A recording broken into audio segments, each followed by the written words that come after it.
Hi, I'm Kristin Davis, and I want to know, are you a Charlotte?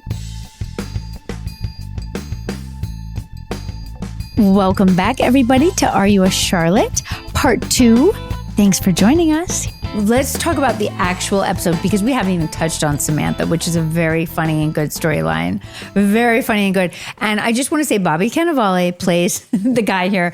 I think his name is Adam Ball, which is also kind of entertaining. And I do think he was based, all of our storylines are based on some real story that the writers either experienced or know of, right? It's too good. You can't make it up. No, it has to I come know. from a real experience. 100%. And I had forgotten. All I remember, obviously, Funky Spunk became like quite, a big thing. And I don't know. I know Bobby. I've worked with Bobby since then. We were on Will and Grace together. I don't think I asked him, like before I started doing this podcast, it never occurred to me to say to the guys like, hey, what was that like for you? Right. You know what I mean? Yeah. And I'm dying for Bobby to come on. Bobby, please, if you hear this, please come on. He's a great, great person. So sweet. Such a great actor. But I just wonder in life, what was this like for him? Like walking around, like I was thinking the same thing Right? watching last night. poor I was guy. like, because obviously we know he's acting or whatever. Right. This is a script. Right. But I'm like, I wonder if after that, people didn't want to blow him because they Or were like, if you got he's- funky. or if he's walking down the road and people are like, yo, Funky Spunk. Spunk. I mean, like how mortifying. I didn't think about that. I just figured he would never get another blowjob again. I mean, he's doing fine. He's with Rose Byrne. They have children. I think it all worked out. everything's fine for I him. think it's all good. But in that moment, watching, I was like, I wonder what it was like after and this the funny aired for thing him. is, like, why didn't I ask him this when I saw him in life? But I think I didn't have that viewpoint of like, what was this like for them? you have know to what I have mean? him on. No, I know, Bobby, you must come. You must come. But he's so funny in it because he's not, I love his way that he does it, which is like, you give such good head. He's like really into it in such a funny way. Yes. And then also, and I also love that, Samantha takes him and makes him drink wheatgrass juice. It's really funny. She's like, how long does it take for it to work its way through the system? Half hour. I know, but then it doesn't work. I think he's going to need more days. I think it takes He needs pineapple. I think he needs acai also. Yeah. Acai, pineapple, a lot of fruit. Right? Fruit diet. Right. He needs like a more alkaline diet. I don't know. But the thing that's funny too is that then I was a little unclear when she, so it's a kind of a saga, right? Her trying to figure out this and talking to us, and Charlotte gets up and leaves. Yeah, you were very angry. I know. Not you, Charlotte. I know, Sorry. but it's so funny. Like, of all things, I'm just going to be like, no. But I think that's because I'm engaged. I think I'm engaged and I'm like above this now, right? Totally, so I'm just that's gonna what go, I gathered. right? So I'm like, okay, wait, I've talked about so many crazy things with these ladies, but whatever. Okay, I'm just going to get up and go. It was a funny moment. But I think it's funny how she wants to make it work. She tries to take him to get the wheatgrass. She tries it again. And then I had forgotten that she gives him this huge speech about how it is a job and you have to think about your jaw and you have to think about your teeth and you have to think about your teeth tongue placement. and men don't know, blah, blah, blah. And I'm also thinking like, all the men watching this are like, women don't know. Yeah. And then she's like, but with the right man, it can be fabulous. I know, which is also, it's all very trippy to me. Then I forgot that she makes him taste it. And he shudders. Right, but they don't show it. Like, it's interesting. I don't know who I'm talking about. What do you mean? Like, you don't actually see him. No, you don't see the cum. But you see him go like this. He puts his fingers in his mouth. Okay. And she said, if you're fine with it, Right. I'll blow you. And he pretends that And he he's goes, fine with it. I know. He's like, I know. I'm fine with it. I wasn't there on that day that they were filming that, right? But that was like so much discussed. That's also why we need Bobby. We need to hear about the different takes. Yes. Do you know what I mean? And how big of a reaction versus how small of a reaction. Do you know what I'm saying? to give. Yeah. Once you taste your own funky spunk. Yeah. And I mean, I wonder how many men have actually done this. I don't think very many. I don't know. What do you think? I don't think so. I doubt it. Hannah's dying. I doubt it too, doubt right? it. I really doubt Yes. it. But then also Samantha says she's not swallowing. And I'm like, wow, I would have thought that she was swallowing. She seems like a swallower to me. But you know what? I gave up swallowing at the age of maybe 24. Swallowing is hard. I mean, it's rough, man. This is what I want to say. I don't think that cum belongs in my stomach. Really hard. I don't think it does was either. You can put it on my face. Really hard. Okay. Because it is great skincare, especially if you're broken out.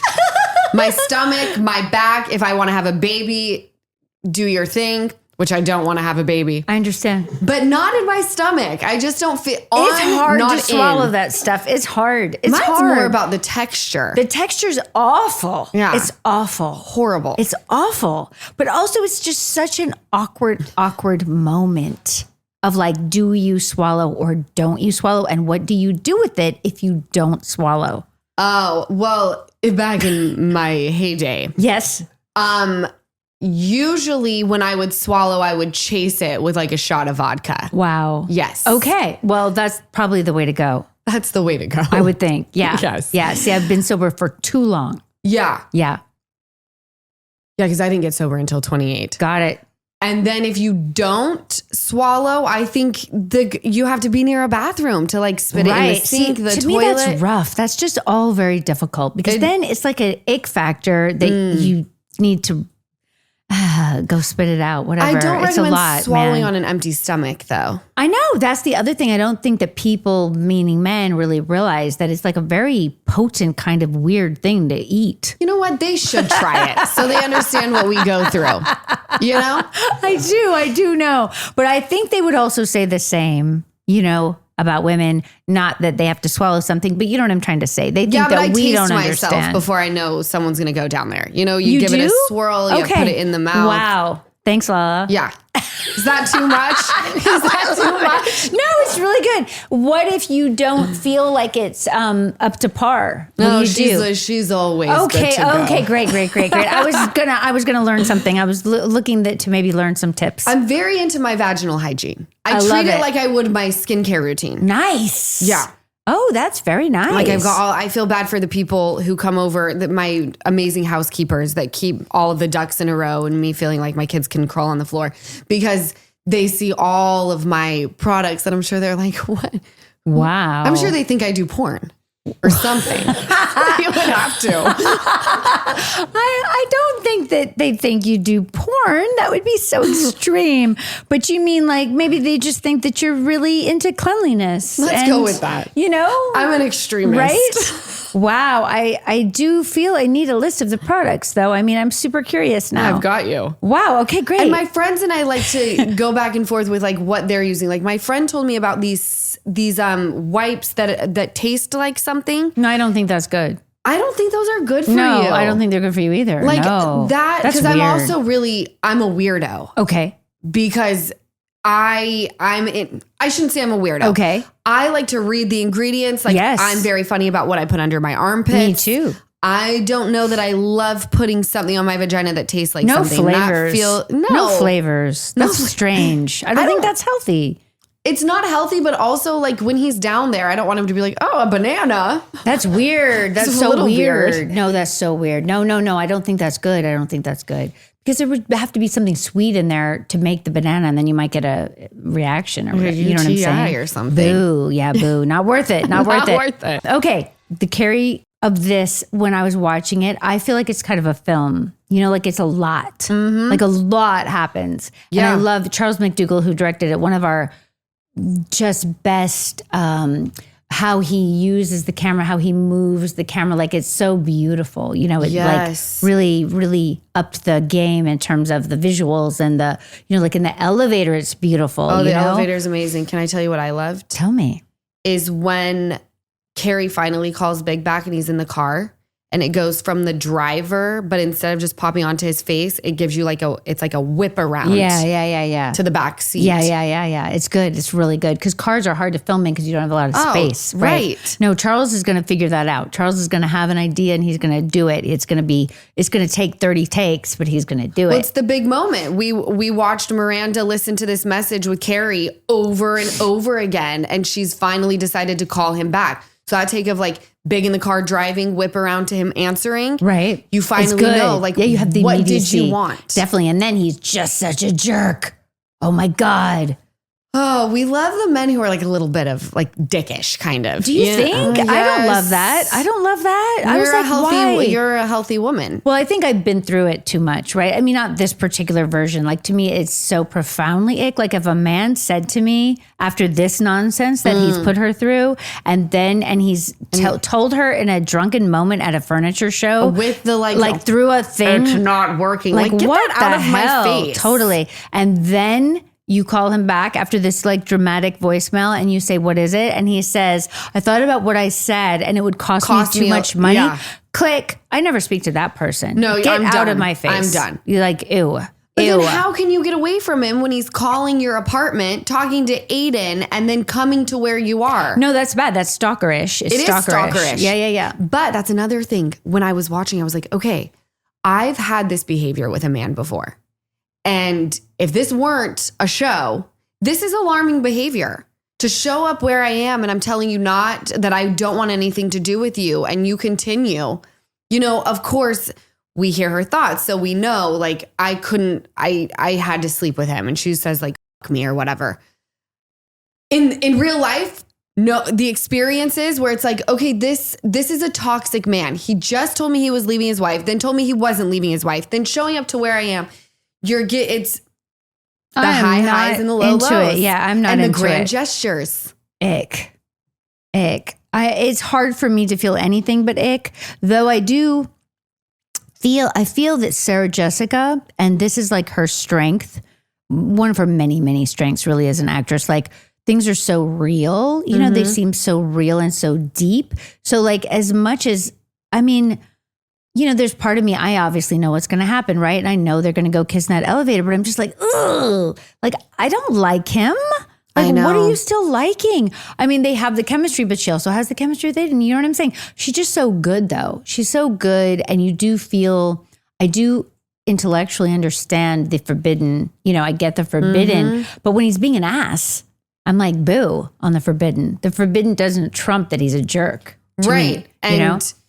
But what I've learned throughout time is, even with friends, I'm like, my heart isn't involved. So I can't tell you what to do. No, of course. As an outsider, this behavior, I think you should run. I think it's a world of heartache. Right. But you're going to do what you want. Right. It's true. And the other thing is the unfinished business. The unfinished business to me makes sense. And not saying that it's right, because like you're only torturing yourself by continuing down the road of the unfinished business that we know is a drama, right? Like there's no evidence with Big of any kind that it's not going to be a drama, right? So like she's just willingly subjecting herself to a drama. But if we do go and say, okay, we can look at the Aiden relationship and realize that he doesn't really get her. He's not really completely seeing her. She's not giving herself, but also he's not completely seeing even a basic that she works from home. When he said, I'm going to redo your floors. Let me do this for you. A nice lady. What does he say? Like a lovely lady deserves a lovely home or something weird, like kind of traditional. Do you know what I mean? Yeah. And then, you know, he's taking her whole house apart and she's like, I can't work like this. Like, how come he doesn't get that? You know what I'm trying to say? Right. Like, let me do this. I'll put you up at a hotel because it's going to be messy and noisy. Right.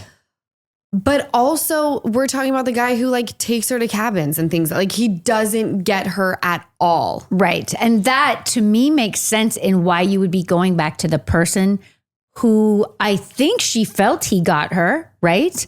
Even though he was withholding, right? Like you can feel someone gets you, but then they have their reasons that they're withholding. Those two things can coexist. I think so too. Right. So I think that's what it is. I think that's what makes sense about it when you're watching it. Other than the fact that you know she has unfinished, you know, she's still attached. You know what I'm saying? Right. And sometimes you can't explain the attachment to somebody. Exactly. There's something that is just, you can't be described. Right. And everyone around you is like, make it make sense. And you're like, I cannot make it make sense. You have to like live inside of my body to understand how I feel about this person. That's true. And that's a really, really, really important thing to remember, because you can't ever fully give advice without remembering that there is a whole experience there, a whole lifetime leading up to it for both people, right? And a connection that you're not present for every moment of, you know, you don't really know what goes on. It's interesting. Relationships are super fascinating, which is why the show is good. You know, they write the difficulties of all of it. But let's talk about Steve and Miranda for a second, because that's also a super fascinating relationship that's at a very different place, but also like so kind of heartbreaking, right? Because like on the one hand, that one always devastated me. Did it? Well, because I find Steve very sexy. He's so fucking sexy. I'm shocked. I'm still shocked every time I'm looking back. Yeah. Never did I understand this at the time. Didn't understand this at the time. I was like, why do they have her with him for so long? I know, I'm sorry, everyone who loves Steve. I love him too now. I just didn't fully appreciate him at the time. Right. And Eichenberg is such a good actor. Like they are so great together, you know? Yeah. They're so different, but yet so also connected and emotionally kind of like there's so many layers going on. And I felt so bad for her. Like she's having to kind of be the mom again, and he's sleeping on the couch, and you know, she's got her cat and he's got his dog, and then he can't find an apartment and she has to go to him to that horrible apartment, which is like, it's not that bad. No, it's pretty bad. It's horrible. But he says it's not that bad. Right, She's right, like, right, this is the doorway to hell. Yes, and she's so right. And it's like green, which is also weird. It's awful. Like it's really bad. And any basement apartment is rough in New York, I feel, because you feel like you're on the street, right? Like you could hear everyone outside. Do you know what I mean? Yeah. And like people might decide to live on your stoop. You know what I'm saying? Like it's stressful, man. It's stressful to have even a first floor apartment is stressful in my opinion. Obviously I'm very spoiled, but but you know, like that's one of my issues with New York is the noise, you know, like because you're trying to rest, you're trying to get a little rest, you know? Right. And one time I did live, can't remember, I feel like it was at the beginning of the show. I did live in a first floor apartment. It was kind of in the back, so there was some relief from the streetness of it all. But like you really are you're like barely removed from the street. Yeah. Do you know what I'm saying? Like just one step. Like they can't see you, there's a door, but I mean, they're right there. Oh, it's stressful. It sounds awful. I know. I mean, New York is great in so many ways, but it just takes a toll. You know, it's like challenging. And the fact that, I mean, Steve is so, you know, he seems fine. Obviously, he's going to roll with it. He's like a kid, you know, it's interesting. Really interesting. But also he's like, very refreshing to me. He is refreshing. And I think he's good for Miranda because I relate to Miranda's, her being so high strung because that's me. Okay. And like when the dog is barking at the door and it's 4 a.m. and she wants to rip his head off because it's like, are you? And that feeling of, oh, I can't get mad at him because he's sleeping through this. Like he's off with that girl that called. I know. And that also is so painful that he just moves on so easily. That's the man for you. I know. I don't like that. And also I feel bad for her. I mean, obviously we know more is going to happen. A lot more is going to happen. But like when he leaves, it's sad. I feel sad. You know, I felt sad. Well, it is sad. Yeah. Because I think he embraced all of her quirkiness. Yeah, he was okay. Like he never, I mean, he's sad with like, he wants to adopt that puppy. He wants to have a baby. And then he's sad that she doesn't want to have a baby. And then he wants to adopt the puppy. And then he's like, come on, you know, and she does it. But like, on the other hand, he's very in love with her, you know, which is nice. It's so nice. And it's kind of disarms her, which is nice to see Miranda be disarmed, you know? Oh, it's so nice. Yeah, but then she gets that thing back up, like I'm in charge. And it happens quickly. Really quickly. It happens very, very quickly. And I love her because I love a woman who sees things for what they are. Yeah. And names it. She names it. Yeah. Calls it out, is very vocal. That's who she is, but she's also a lawyer. Yep. And Steve's actually a really good guy. Oh, he's a great guy. This is why she attracted a really good guy. Definitely. Which is hopeful. It's a very hopeful. Yes. Like I think that's why it's sad too, because that there's so much hope there. But obviously we know that they're going to continue. In many different ways. You haven't seen everything that happens, I don't think, but you know, many things happen. Many things happen. It's hard to keep up with. It's true. It's up and down. And sometimes I don't remember all of it either because it's a lot. We really pack it in. But it's believable. It's believable. You know what I'm saying? Like, it's not like a soap opera where you're like, all. Yeah. No. You're like, well, that doesn't happen. No one's turning into the devil. And no, thank God. Oh, God. Obviously. Jesus. Wow. Thank God. That's Days of Our Lives. Lala, my mom made me watch it. It was a snowy day in December and it traumatized me. Gosh. Okay. Yeah, I remember vividly watching Days of Our Lives with that happening. So no, Sex in the City. I don't remember that. Sex in the City is not like that. Now, we haven't really talked that much about Charlotte because one of the things we haven't talked about is Bunny, Trey's mom, Frances Sternhagen, rest in peace, an incredible actress, an incredible person. She's just so good. She's so good. Oh my God. She's just so good. And she's very not like this character. Really? Yeah. She lived in Connecticut. She had land. She's been working forever, on Broadway, all different things. She would come in her Birkenstock and her like gardening hat, basically like dirty from the garden, and get made into Bunny, Yes. And then she was just a sweetheart, just so sweet, but also like not precious about anything, just like fun, Yeah. Really, really fun. And they're so good together, Kyle and she, Trey and Bunny. I know. I mean, it is kind of like we've just started with that relationship, right? So Charlotte's definitely taking it in and trying to learn from her and obviously wants her approval and everything. We don't really know how weird things are going to get at this point. You know what I'm saying? It's weird. Yeah, it gets weird. But the thing that I love too is that, and we'll see when we actually get to those episodes, but like, the vibe is weird. Nothing horrible happens except when she's sitting next to him in the bathtub. That's weird. But it's like still got the veneer of like, oh, they're just, close, quirky. What you know what I'm saying? Like it's not too weird. No, but the vibe is weird. But even because, and I don't know if this is how it was supposed to play, but when you guys are at lunch, the first time Bunny puts her arm on Trey, you clock it with as it feels weird, strange. Yeah. Oh, but I'm learning. But then the second time it happens, your face shows me that you're like, oh, I just learned a little bit of a manipulation tactic. Yeah, definitely. Because we've never really seen Charlotte try to manipulate anything at this point. Do you know what I mean? No, but you're getting the ring come hell or high water. Definitely. That's right. I've had the books. I've had the this. I've had the that. I've, tried to hang out with my married friends, whatever. I've tried to do all these different things. And now I'm like, well, okay, I'm going to try to figure this dude out by his mom. Which is interesting. Yeah, she knows him best. Yeah, for sure. And the thing that I thought about also, because I had never talked to Kyle about any of this until he came on. Because back then I just wasn't ever asking anybody like, what do you think? Whatever. I don't know. It's just in it. We're in it, right? Yeah.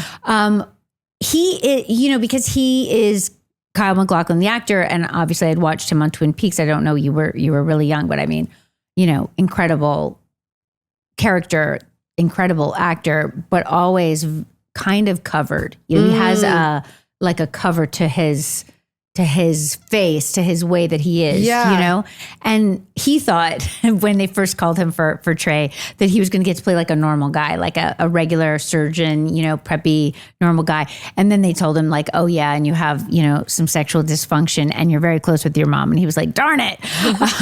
But what I think he brings, which is so interesting, is you aren't quite sure. Like when he starts saying alrighty all the time, you're like, but what does he really want? It's interesting. And I don't know what I'm going to think as I keep watching.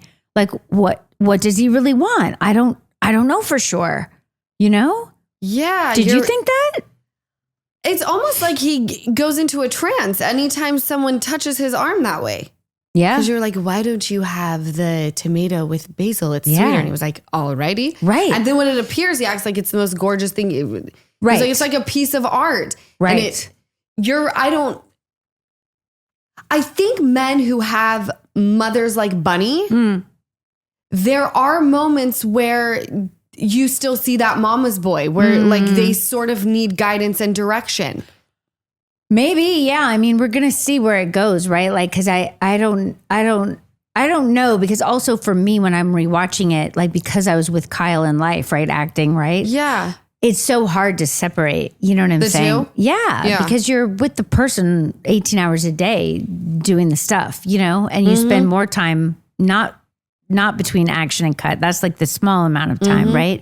And the writing is so good that the writing, carries you through that part, right?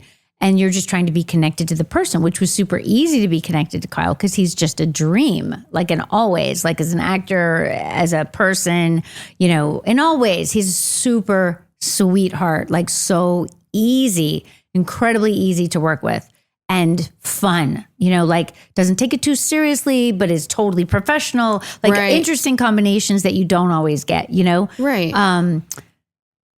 Like, yeah, sometimes actors are, I don't know who I should name or not name, but certain actors in the show, not my actors, but other actors, big personalities, right? Where like you're trying to kind of get them to do what is written. Do you know what I'm trying to say? Oh, they want to go off script and have their own that's thing? not really allowed here, right? In our world, you can't go off script, right? But like their personalities are just so huge and charismatic, incredibly charismatic and big personalities. And then you're trying to get them to just do what you wrote, you know, but they're bringing all that with them, which is what makes it so great. But also you kind of have to manage it a little bit. You know, Kyle, no managing. He's just in the groove. He knows what he's doing.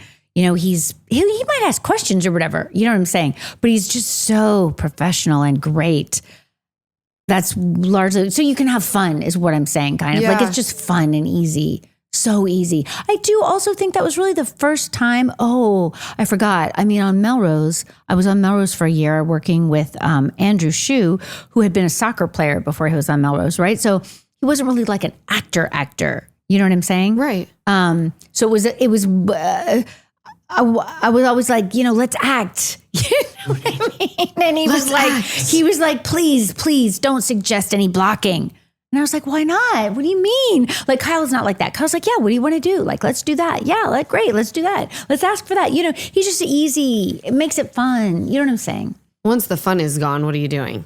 Totally. And I mean, sometimes to get good work, you might not have fun, right? So you kind of have to surrender to that as an actor. Like each situation is different. Each actor is different. Each actress is different, right? And so sometimes it might not be fun, but the work might be great, right? And that's okay because the work is what really matters. You feel like he was a well-balanced actor. Yes. He could come in, do his job, make it fun. Yes. But everyone got to go home on time and it was like... Oh, we never went home on time, but it had nothing to do with him. We that's not how we roll. We do not go home on time. If there's time in the day, we will continue to do angles and takes. And, you know, like I said, like when one of the first things I remember about Charles McDougall was we go to Bergdorf and I'm looking at China with Kyle and I'm flipping this plate. He brought a crane into Bergdorf, like up on the upper floor. And he had this shot that he wanted to do where you would actually see the pattern of the china and then I would flip the plate and you would see who made it. Cause that's what I'm saying in the scene.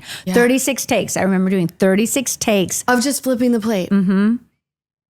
Well, he'd flip the plate and then he'd pan back and the scene would start. So that would be the master, you'd call it. And then you just are in the master where you're getting the whole scene. And then you cut into close-ups, right? So it's just a couple seconds, really. But he wanted it to be amazing. Wow. And it was, but I mean, that's 36 takes. Cheap. No. Wow. This is when we really start to get the money. Incredible. Yeah, it was incredible. But it was fun because like it's a challenge. You know what I'm trying to say? Because you're having to flip the plate just right, but also be in the scene and be, you know, do your lines and be good and whatever. You know what I mean? And also in this scene, this episode is when we're walking down the street to Tiffany's. That was also really fun because he was on a long lens, which is what makes it look like a film. Yeah. Rather than like a super short lens where they're really close on you. He's on a long lens blocks away. And he would put Kyle and I like 5 blocks away and he'd say, just walk. And so there's a few extras right close to us, but the rest are like people in New York City. Yeah. And then he'd just be like, walk. And I'd be like, Kyle, do you think we're on our marks? Do you think we're in the frame? He'd be like, I don't know. Let's just walk. So you don't even know if you're in the frame, right? Wait, so those are people just walking through New York City? Yeah, some of them, yeah. And so what they would do if you ended up being in a take that we liked is at the end, they would get you to sign a release. They would say like, oh, you just walked through our scene. Could you sign a release if that's okay? You know what I mean? Yeah. But then the people closest to us would be extras so that they would keep walking and not just stop or whatever. You know what I'm trying to say? Yeah, not stop the scene. But then we walk up to the really cool shot through the window. So he's in Tiffany's filming through the window at us because I think at the time, we couldn't film in Tiffany's. They could film at Tiffany's, right? But they didn't want us to come in and film. And that reminds me of, I know you haven't seen the end of Just Like That. Sarah Jessica and I go in Tiffany's, but we had to go in really early before it opened. And we had to be out at a certain time. So we were rushed, like so rushed, but we did it. And it was magical to be filming inside Tiffany's, obviously. Amazing. Yeah, it was amazing. But back in the day, we couldn't afford and or get to be inside. So we had to be creative about framing us in the Tiffany window, which was so beautiful. It worked out. I love because, and then Carrie's voiceover talks about how that was going to be the story I tell, right? Which is so Charlotte. And so she Charlotte. said, alrighty. I know. Yeah, the alrighty really takes over. The word that was like oh my gosh, who says that? Right. Was now going to be your response. Totally, which I think is great. But obviously they don't last, so I don't get to tell that story, but that's okay. And then you go into another relationship where it's like, this is not how the story is supposed to go in my head. I know, but it works out. It does work out. It's all about having to roll with it. Yep. Yeah, which is super important. All right, wait. Very important question that I sometimes forget, but I think we already know some of the answer. Okay. So you've already said that you love Miranda and you recognize Miranda in yourself. At this stage in my life, I would say I'm mostly a Miranda. Mostly a Miranda? Yes. Okay, so is there any Charlotte and Lala Kent? I feel not right now. Okay, that's cool. Well, there's always I It's fine. totally just lied to you. Okay. The being in my head and how I picture things going. Okay. Oh, okay. That will never leave. Right. That's just who I am by nature. Right. I was like, no, the wind wasn't supposed to blow this hard today. Oh no, that's hard. My whole day is thrown off. Oh no, that's funny. But sometimes I think sometimes I think that quality can really serve you well in life, and that like you're trying to create, like it's a creative force. Do you know what I mean? Like I never try to deny that part of myself. That's good. Because obviously looking at the way my life has been, and that piece of me has been with me since I was a child. And I think my daughter Sosa, who's 15 months now, has that same. Oh, great. Yes. Yay. And I'm like, you know what? I find it to be something that served me. So Yeah, I don't need to try and fix this and alter it. Absolutely. Absolutely. So you have your Untraditionally Lala podcast. And so that's on right now. That airs every Wednesday and a bonus episode comes out on Mondays. Cool. And then here, the second podcast is coming. Yes. Tell us. I started a podcast with my friend, Amber Childers. It's called An Unlikely Affair. And although there's nuance to our relationship, but I won't bore you with that. Oh, no, I'm not Long bored. story short, she was the wife and I was the mistress. Incredible. And I still stand by, I did not know. And maybe had I been sober at that point in time, I would have not painted red flags green. Doesn't matter. It is what it is. So this person didn't tell you I'm married. This person said we are separated. Oh, got it. This happens so much. And I actually found out that after I had left him, I got a text message of a screenshot, and it was between Amber and someone she was dating at the time. And it said from Amber, I am no longer going to be able to see you because I've decided to give my marriage another shot. And Lord. And so I learned like, I was very much in the dark about a lot of things. Wow. So anyway, after I had ended my relationship with the person we had in common, I called her and made an amends, and we've just gotten so close. That's and so nice. The timing is perfect. Yeah. And she's really helped me through a lot of rough times that she's been through, and I offer her support when she needs me. And it's That's just amazing. an untraditional relationship. I love it so much. Yeah, it'll be a lot of fun. So great. I love to hear about women coming together. And I do think so many people have been through situations where they're not told the whole truth. And then people tend to blame the women, which I think is unfair, because how do we know? We can't see through everything. Right. We don't know when people are manipulating on both sides. No, you don't. No. And it's just such an uncommon bond. You hear about people, going their separate ways, getting remarried, and all is good, and they're Right. like one big happy family. It is very rare that someone is the wife and the mistress and those two end up. No, she it's said so the other day, great. she was like, I feel like you should have just had an affair with me. I was like, yeah, I feel the same way. Oh, You're much better looking, Amber. That's so nice. That's so nice. And so Yeah. what is going to be the topic? Like, what are you guys going to talk about? We're going to talk about co-parenting. We're going to talk about dating at this age, sex, what that looks like at our age. Her kids are older than mine, but again, they share a dad, and just parenting tips and what our kids have in common, what it's like to raise kids in the social media world. And like nothing is going to be off limits. Amazing. I know that so many podcasts are like, we're unfiltered and unapologetic, but this is very much a podcast where it's raw and I'm just so excited. It's spicy and sexy, and the dynamic is very different than most podcasts out there. Cool. Yeah. Very nice. I can't wait. I can't wait to listen. I'm super curious. Yay. Thank you. You're welcome. I'm so excited. Thank you for joining us. Thank you for having You're me. super interesting. I don't know about that, but I had the best time with you. You are. You're very, very interesting.